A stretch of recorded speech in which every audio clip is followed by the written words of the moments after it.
Night நல்லா அசந்து தூங்கிட்டு இருக்கும்போது, கால் டக்குன்னு புடிச்சுக்கிட்டு ஒரு வலி வலிக்கும் பாருங்க. அந்த வலி நமக்கு உயிரே போயிட்டு வர மாரி இருக்குங்க. நம்மளும் கால மடக்கி பார்ப்போம், நீட்டி பார்ப்போம், எழுஞ்சு பார்ப்போம், நடந்து பார்ப்போம். ஒண்ணும் பண்ண முடியாது. என்ன பண்ணாலும் ஒரு 10 நிமிஷத்துக்கு அந்த வலி நம்மள படுத்தி எடுத்துட்டு தான் போகும். ஸோ இந்த மாரி உங்களுக்கு வந்திருக்கா? எனக்கு சின்ன வயசுல கிரிக்கெட் விளையாடும்போது நெறைய முறை வந்திருக்கு. ஸோ இந்த மாரி வயசானவங்களுக்கும் அடிக்கடி வரும். இந்த மாரி வர பிரச்சனை உங்களுக்கு இருக்கு. நைட்டு தூங்கும்போது கால் புடிச்சுக்குது அப்டின்னா, அத எப்படி சரி பண்ணலாம்? அது திரும்ப எப்படி வராம வைக்கலாம்? அப்டின்றத வந்து இந்த வீடியோல நம்ம டீட்டெயிலா சொல்லியிருக்கோம். ஸ்கிப் பண்ணாம பாருங்க. இந்த மாரி நமக்கு ஏன் கால் இழுக்குது? அதாவது கிராம்ப் ஆகுது. அதுக்கு வந்து நம்பர் 1 டீஹைட்ரேஷன் ஒரு காரணமா இருக்கலாம். தண்ணி நெறைய குடிச்சோம் அப்டின்னா, இந்த ப்ராப்ளத்த சால்வ் பண்ணலாம். செகண்ட் வந்து மசில் ஸ்ட்ரெயின் ஆகுறது. அதாவது நம்ம திடீர்னு அதிகமா ஸ்டெப்ஸ் ஏறுனாலோ, இல்ல ரொம்ப தூரம் நடந்தோம் அப்டின்னாலோ, நம்மளோட மசில் வந்து டயர்ட் ஆயிட்டு கிராம்ப் ஆகுறதுக்கு சான்சஸ் அதிகமா இருக்கும். தேர்ட் வந்து எலக்ட்ரோலைட் இம்பேலன்ஸ். அதாவது நம்ம ஒழுங்கா தண்ணி குடிக்கல அப்டின்னா, நம்ம பாடிக்குள்ள வந்து சோடியம், பொட்டாசியம் வந்து ஈக்குவலா இருக்காது. அந்த டைம்ல மசில் கிராம்ப்ஸ் நடக்கிறது சகஜம். ஸ்போர்ட்ஸ் பிளேயர்ஸ் எல்லாருக்குமே இந்த எலக்ட்ரோலைட் இம்பேலன்ஸ்னால தான் மசில் கிராம்ப் ஆகுது.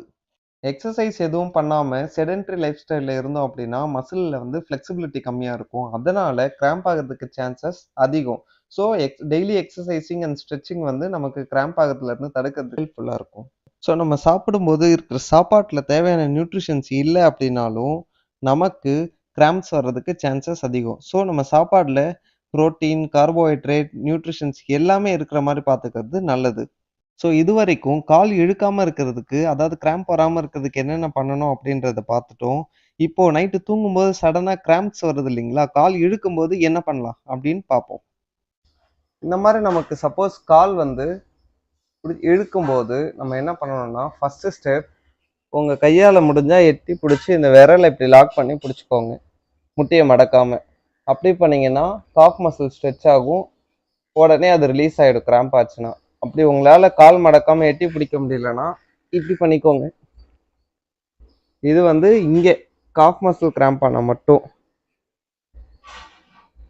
சில பேருக்கு வந்து தொடையிலயும் கிராம்ப் ஆகும். அப்படி தொடையில கிராம்ப் ஆகுது அப்படின்னா, ஒண்ணும் இல்லை. இது ரெண்டுத்துக்குமே சேர்த்து நீங்க போட்டு இருக்க பெட்ஷீட்டை டக்குன்னு காலில் போட்டு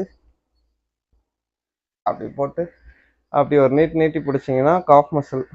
அப்படியே படுத்துக்கிட்டிங்கன்னா ஹாம்ஸ்ட்ரிங், காஃப் மசில் ரெண்டுமே ஸ்ட்ரெச் ஆகும்.